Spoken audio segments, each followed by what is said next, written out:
long before the Cold War had a name, this ground had already been chosen, not for a battle, not for a last stand, but for what comes after a war ends.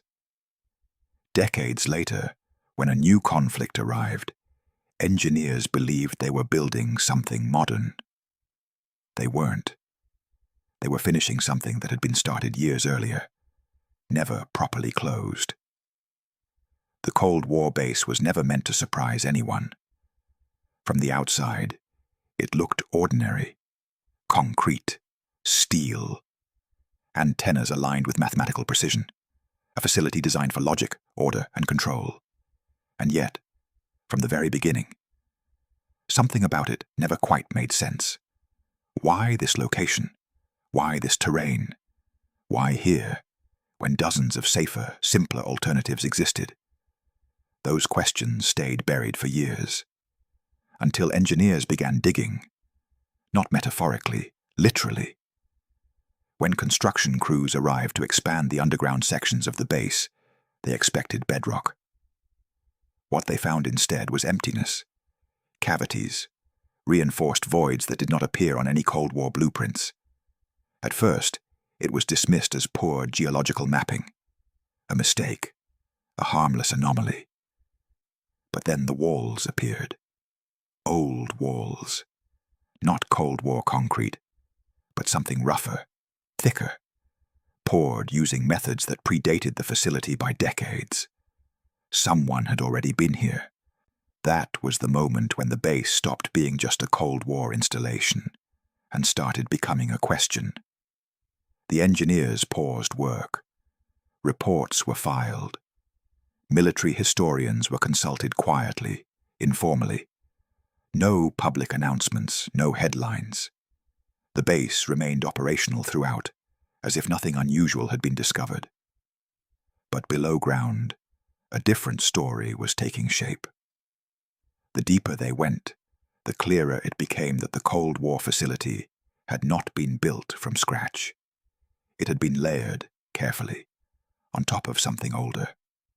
A forgotten World War II structure, not a battlefield bunker, not a frontline position, something else entirely.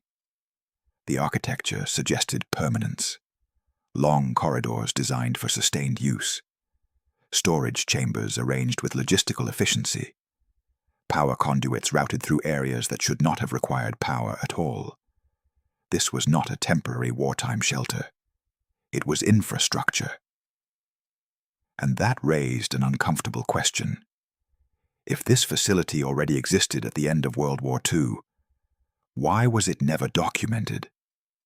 Records from the immediate post-war years were frustratingly thin.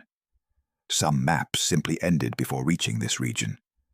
Others showed blank spaces, as if the land itself had been intentionally simplified. No dramatic erasures, no obvious cover stories, just absence. The kind of absence that only appears when multiple decisions align quietly.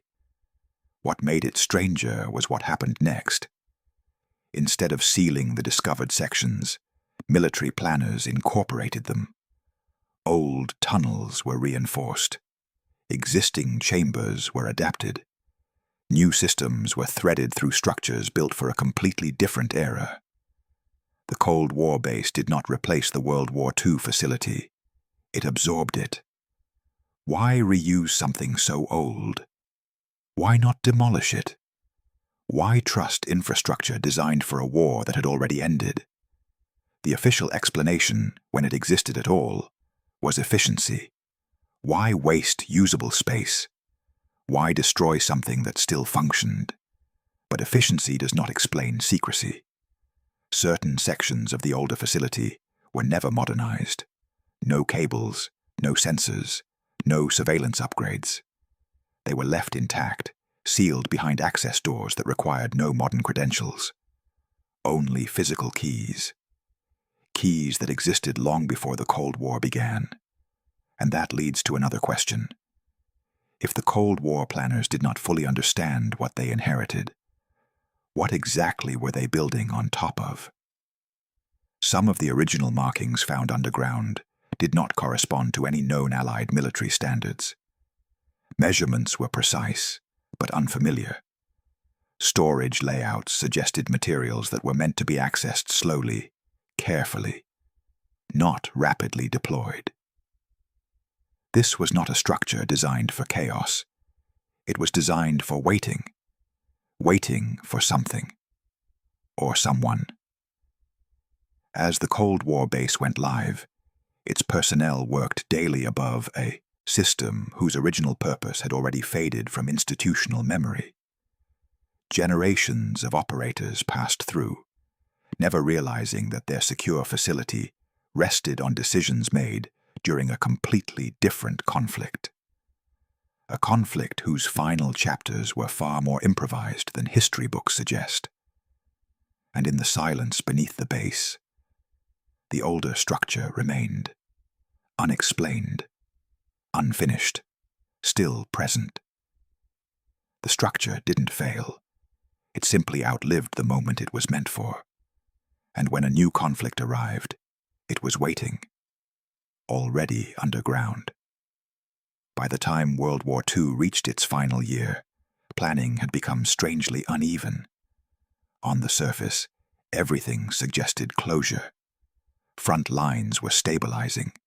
Supply chains were thinning. Command structures were already thinking about what came after the war. And yet, deep within military planning offices, construction orders were still being signed. Not for weapons, not for barracks, but for infrastructure. The facility beneath the Cold War base appears to have been approved during this uncertain window, when the war was still active, but its outcome was no longer in doubt. That timing matters because it explains much of what followed. This was not a reactionary build. It was anticipatory. The design focused on endurance rather than speed. Instead of rapid access bunkers, it emphasized long corridors, distributed storage, and environmental stability. Ventilation systems were oversized. Power routing was redundant. Water access was prioritized in ways that exceeded normal wartime requirements. In other words, this place was meant to last. But last for what? Documents from the era hint, indirectly, at a concern that never made it into official histories. Uncertainty about transition. Not defeat, not victory. But what would happen in the unstable months after the war formally ended? Governments expected shortages, political realignments, displaced populations, broken command chains. This facility appears to have been designed as a hedge against disorder. Not a combat site, a continuity site. That distinction explains why it doesn't resemble typical World War II installations. There are no clear firing positions, no hardened artillery points, no rapid troop movement paths. Instead, there are spaces meant for coordination, storage rooms sized for documents and equipment rather than ammunition, rooms that appear administrative, almost bureaucratic, places where decisions would be made quietly, away from the visible end of the war. But the war ended faster than expected. When surrender came, priorities shifted overnight. Demobilization accelerated. Temporary wartime authorities dissolved. Entire planning branches were absorbed, renamed, or quietly shut down. Projects that no longer fit the new narrative were left unfinished. This facility was one of them. It was too complete to demolish casually, too obscure to justify public explanation, and too politically awkward to highlight. So it slipped into a gray zone, maintained but not expanded, recorded but not emphasized, known to exist but not clearly assigned a future role. For a brief period, it functioned in a reduced capacity, not as intended, but not abandoned either. Then gradually, activity slowed. Equipment was removed selectively. Sensitive materials were relocated. The rest was locked, catalogued minimally, and left in place. Time did the rest. By the time Cold War planners evaluated the region years later, they weren't discovering a secret WU base. They were inheriting an unresolved decision, one that had never been formally closed. From their perspective, the structure was a gift, stable, concealed, already adapted to underground operations. Its original purpose no longer mattered, only its utility. But that reuse came with consequences, because the facility had been designed for a moment of transition, not confrontation. Some of its assumptions were wrong for the Cold War world. Its layouts encouraged isolation rather than rapid response. Its compartmentalization slowed communication. Its very strengths became limitations. Cold War engineers compensated by building above it, not replacing it. They layered new systems on top, adjusted workflows, added technology. Yet they left the core intact. Perhaps because dismantling it would have required acknowledging why it existed in the first place. And that raises a quiet but persistent question. If this facility had been fully aligned with post-war priorities, why was it never officially repurposed? What remained was not a weapon or a bunker, but a system, one that would later be asked to do a job it was never designed for. When Cold War planners finally turned their attention to the site, they were not searching for history. They were searching for stability. The new conflict demanded something very different from World War II. Not mass mobilization, not visible movement, but permanence, continuity, the ability to operate quietly for long periods without drawing attention. On paper, the inherited underground structure seemed ideal. It was already concealed, already reinforced, already forgotten. So instead of asking why it had been built, planners focused on how it could be used. This is where the transformation began. New access points were drilled, carefully offset from the original corridors. Modern electrical systems were threaded through older conduits. Communication lines were added where paper records once moved by hand. Above ground, a new base took shape. Clean lines, Cold War logic, modern command layouts. Below ground, the older system remained largely intact. And that created a subtle problem. The World War II facility had been designed around slow decision cycles. It assumed time. Time to evaluate, time to coordinate, time to wait. Information flowed deliberately, not urgently. Redundancy favored preservation over speed. The Cold War demanded the opposite. Early warning systems required instant response. Command structures depended on rapid escalation protocols. Delays of seconds mattered. The inherited layout resisted that rhythm. Messages had to pass through spaces never meant for modern communication equipment. Signal routing followed paths optimized for physical security, not electronic efficiency. Certain chambers created interference zones that engineers struggled to explain at first.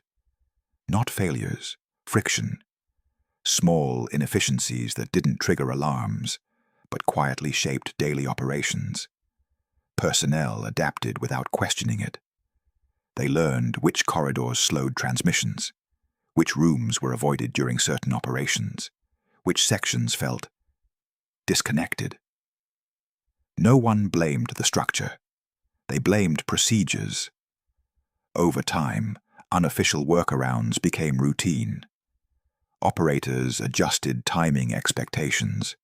Redundant checks were added to compensate for delays no one could fully trace.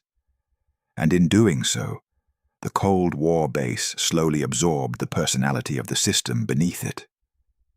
What's striking is what planners didn't do. They never fully integrated the two designs. Instead of rebuilding the older structure, they treated it as immutable, something to be worked around rather than rewritten. That decision suggests an unspoken assumption. The past design was sound, even if its logic no longer fit perfectly. Or perhaps it was simply easier not to disturb it.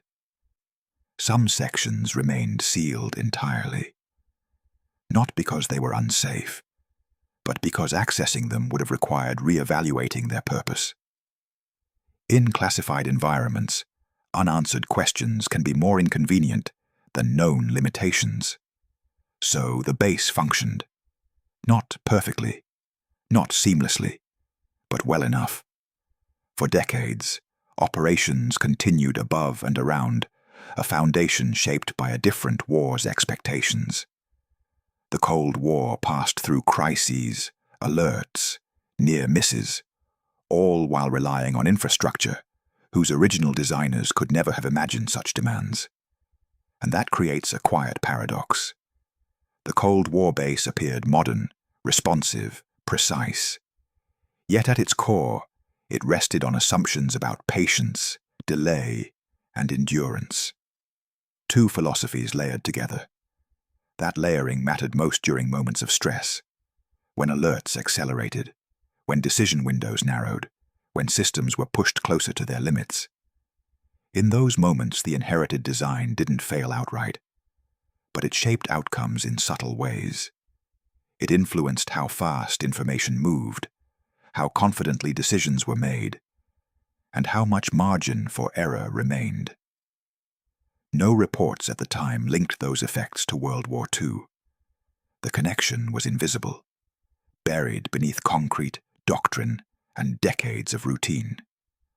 And by the time the Cold War itself began to fade, the base had become something neither era had fully intended. A living composite of two conflicts, each leaving behind logic the other had to inherit. Quietly.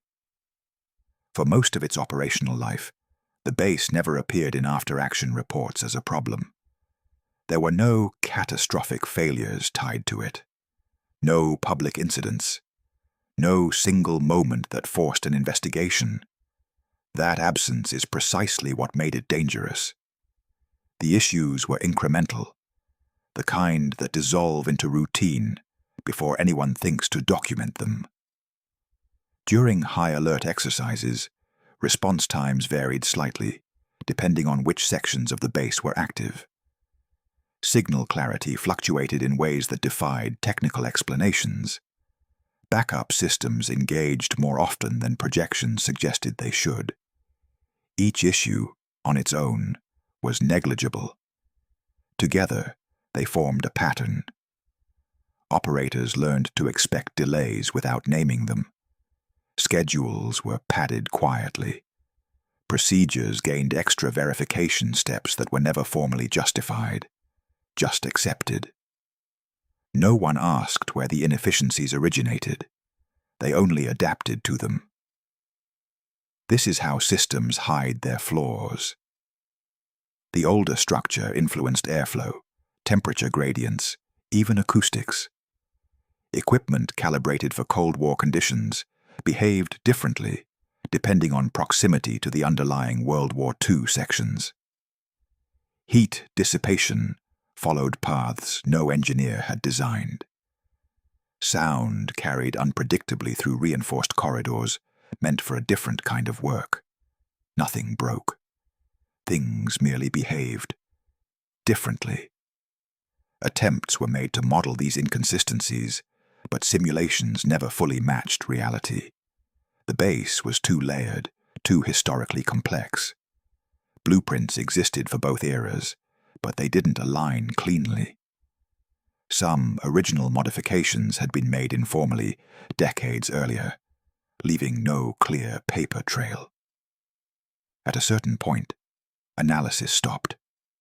The base worked well enough, and in strategic environments, well enough is often allowed to persist far longer than it should.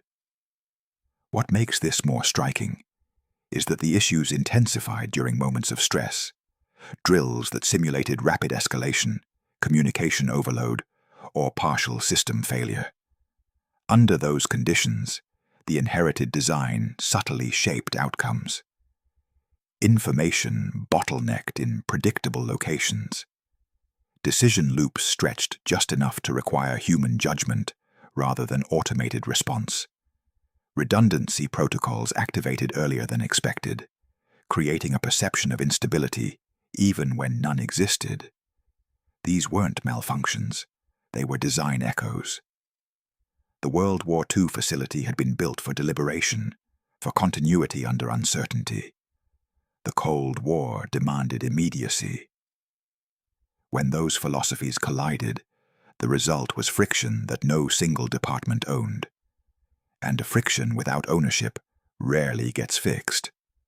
Over time, the base developed a reputation among its personnel, not for danger, but for peculiarity.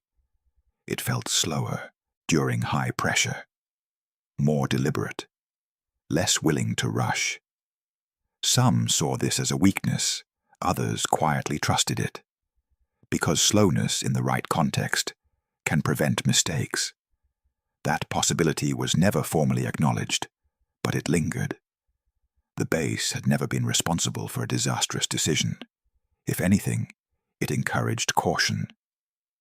And that raises an uncomfortable question.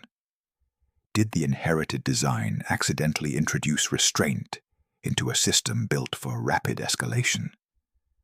If so, that restraint would never appear in official doctrine.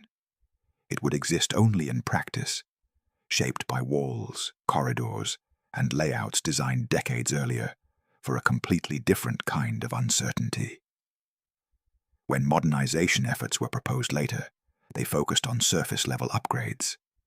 New interfaces, faster processors, improved monitoring.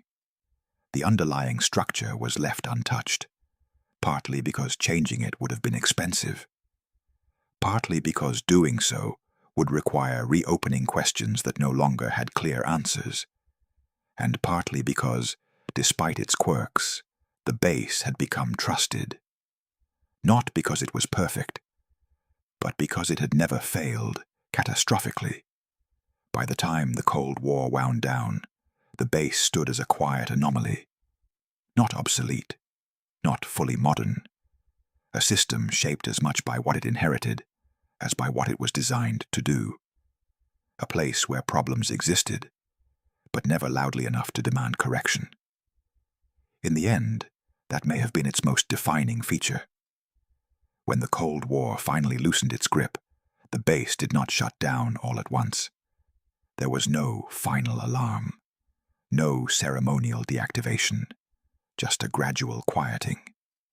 Personnel numbers were reduced. Certain systems were placed on standby. Others were left running longer than necessary, simply because turning them off would have required decisions no one felt urgency to make.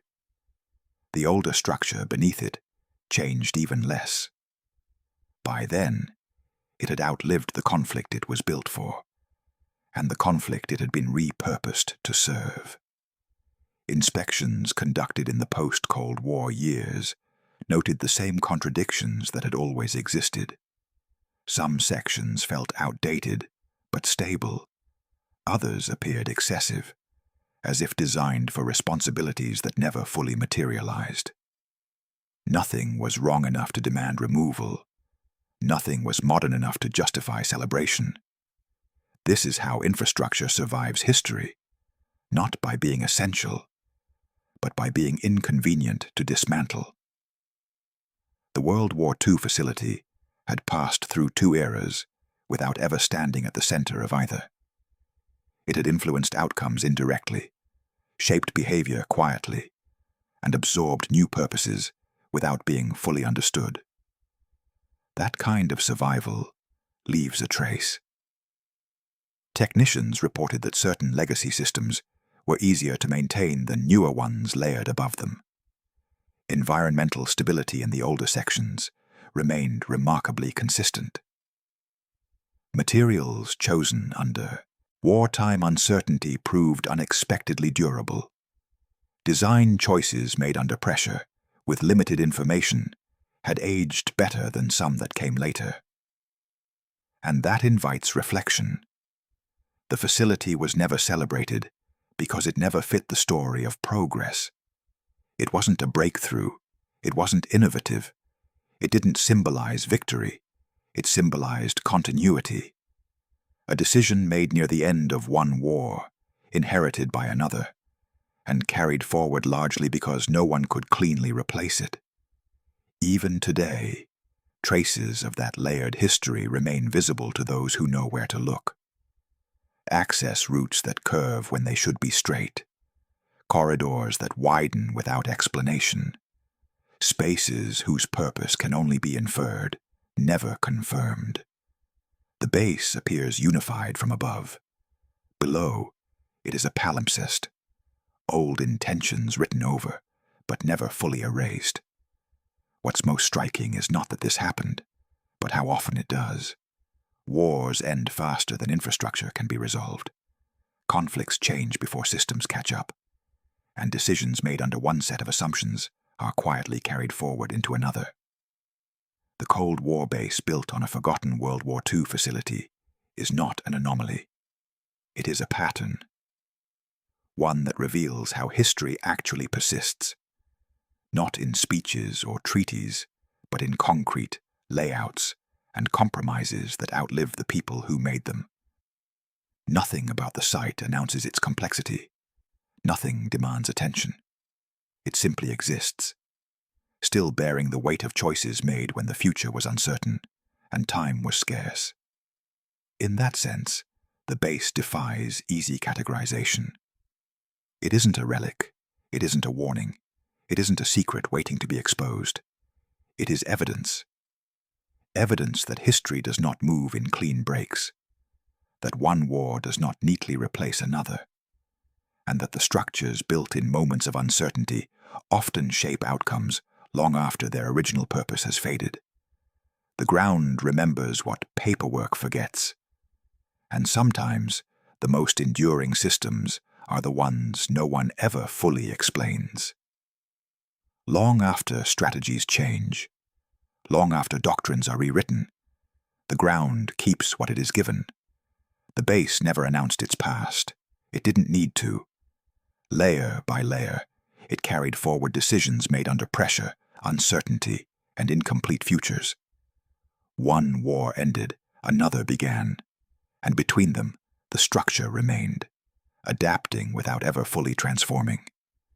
That is how history most often survives, not as a clean timeline, not as a closed chapter, but as overlap. The Cold War base was never just Cold War. The World War II facility beneath it was never truly finished. Together, they formed something neither era planned, a system shaped as much by inheritance as by intention. No single document explains it. No official summary resolves it. Because some structures are not designed to be understood all at once. They are designed to endure, quietly influencing outcomes, slowing decisions here, stabilizing systems there, long after their original logic has faded. The wars moved on. The base remained.